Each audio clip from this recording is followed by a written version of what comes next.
Oh man, woo! Hey guys, I just got back from E3.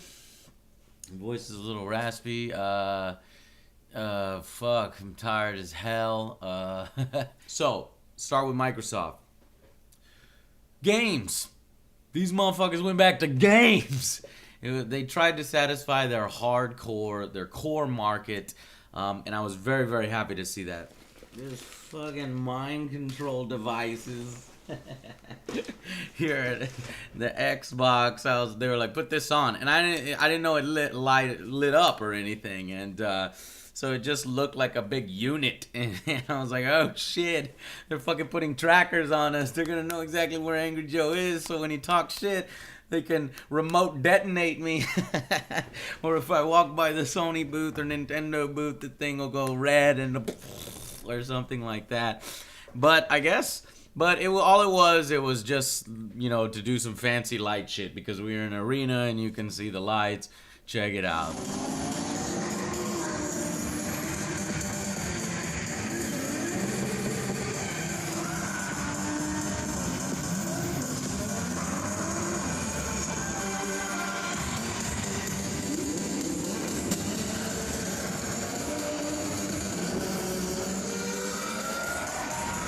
But yeah, so anyway, Microsoft's press conference was all about the games. Not a damn word about Kinect. In fact, I think Sony said the word Connect with players way more than Microsoft. So I think that's hilarious. It seems like Microsoft is giving up on the Kinect or saying fuck it because now you can buy it without the Kinect. And I fucking told you so, guys. Like, I've been harping on this for a long time. I would have loved to have a follow-up interview with Major Nelson, and be like, hey, so how did that switch flip go? But no, he knows. We've talked before post-interview, and we talked about that interview before. But it was ultimately the right direction. It was ultimately the right choice to remove all the DRM restrictions and to put less emphasis on the Kinect for us core gamers.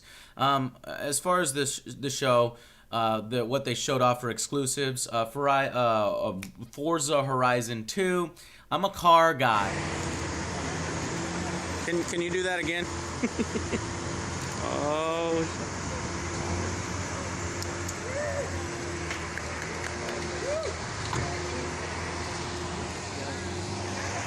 Okay. This police escort. You have a license to speed.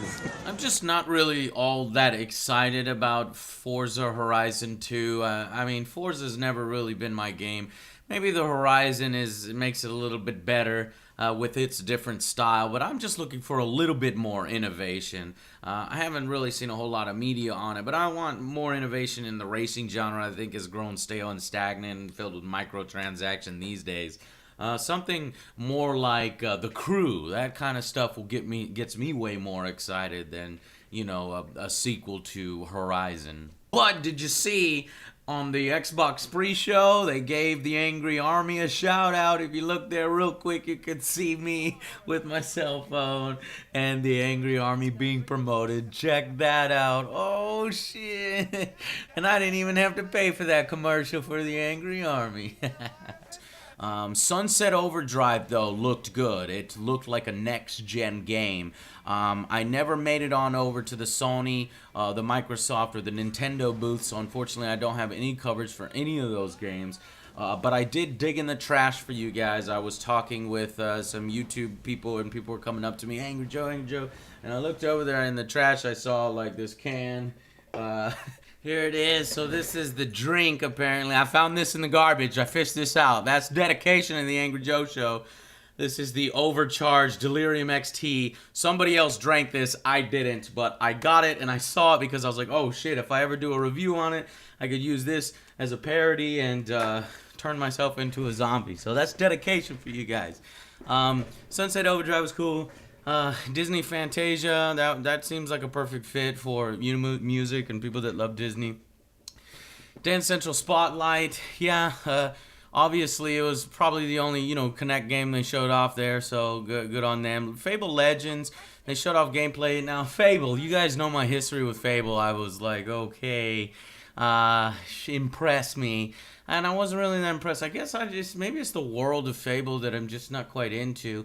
Might have also been the fact that you can't create your character. That's not a fact. I don't know that for sure. They really put emphasis on these 4 characters that they were showing off at the show, and I'm not really sure if I'm super interested in that. They essentially are doing this idea that they kind of took from Dungeon Land, which, if you guys remember, I did Dungeon Land videos a long time ago. That's a Paradox Interactive title.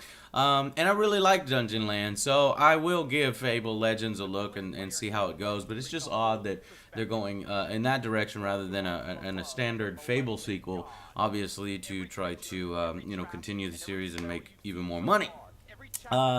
They did Halo stuff. Like I said, I'm a little Haloed out. I said that while I was doing a little bit of jesting and joking, and I was surprised by the number of Halo crybabies that was texting me back. It's like, I'm unfollowing and unsubbing from you, Joe, because you said mean things about Halo, and I didn't say any mean things about Halo. I was just like, I'm kind of Haloed out, not really that excited. Let's see more. But apparently that's enough to piss some off. There was also Scalebound, which looked really cool. This is a Platinum's Games title. Platinum Games does great stuff, so I'm looking forward to that. And also Crackdown, the return of Crackdown. Crackdown 1 was alright. And everybody says, oh, Crackdown 1 was the best. No, Crackdown 1 was alright. Now that I think about it, put some thought into it. Crackdown 2 sucked ass. Okay, so hopefully we'll see some better stuff with Crackdown. Now, Crackdown, though, the trailer, they didn't really show gameplay, but what they did show is some building destruction, so I'm hoping maybe this will be the first open world game with building destruction, making a huge assumption. Didn't even visit them, so I don't know. I think overall, Microsoft did not get their fucking asses kicked quite as hard by Sony, that they did last year. I mean, literally, they fucking pulled their pants down for Sony, and they were like, it was just, you just come on with it.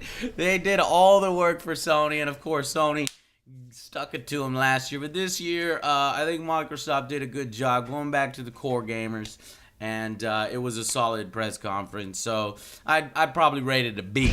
So moving on to Sony's press conference, their exclusives.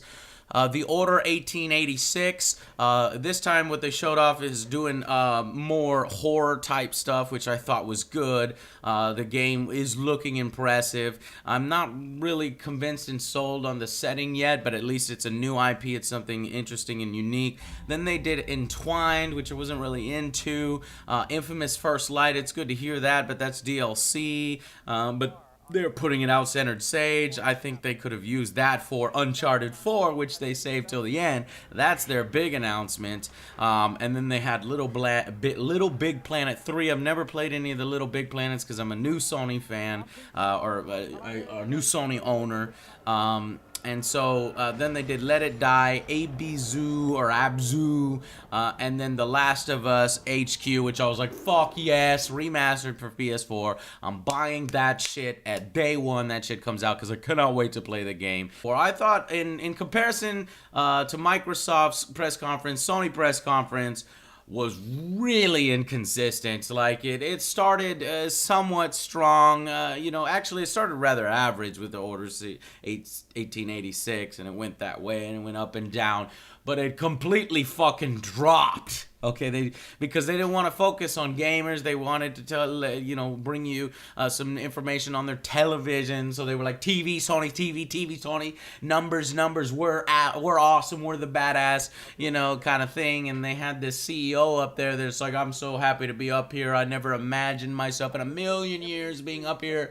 Well, maybe next year you shouldn't come back, because I was literally like fucking falling asleep during that guy's part. I thought the parts where they were showing us the letters to Sony, like don't fucking show me fan letters from Sony fans to Sony. That's not what you're supposed to do at a conference. At a conference, you're supposed to fucking tell me about games, not how other people like your fucking shit. Okay, just show me new cool stuff. So I thought that part was really unnecessary, as well as the parts with that boring ass dude. They probably could have made it more interesting, but this guy, God, he fucked it up so bad.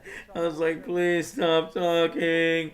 All until Mortal Kombat came and saved it. But I only mentioned Mortal Kombat because that's a multi-platform title. I've been trying to stay away from mentioning the multi-platform titles.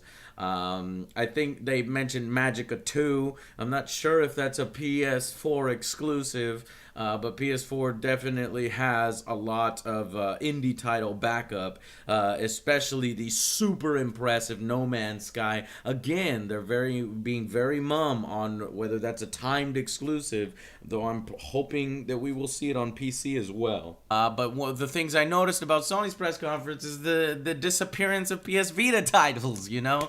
I think there was a new one that was actually out on the floor, but it barely got any mention on within the actual press conference. That kind of surprised me. Whereas Microsoft wasn't talking Kinect and kind of ignored it, Sony wasn't talking PS Vita and kind of ignored it.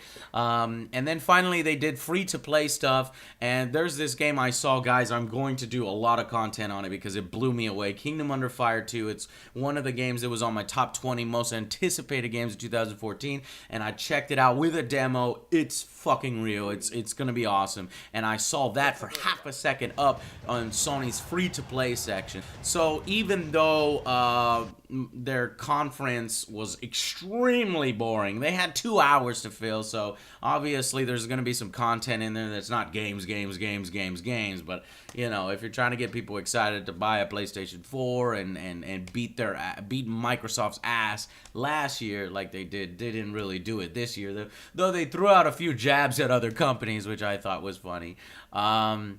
Anyways, so I'd say that overall, Sony's press conference was probably a C. It's just slightly below Microsoft's, but damn near very close. So maybe B minus, right? So Microsoft B, Sony B minus. I thought Nintendo killed it this year. I really did. Normally, I don't really pay attention a lot to Nintendo stuff.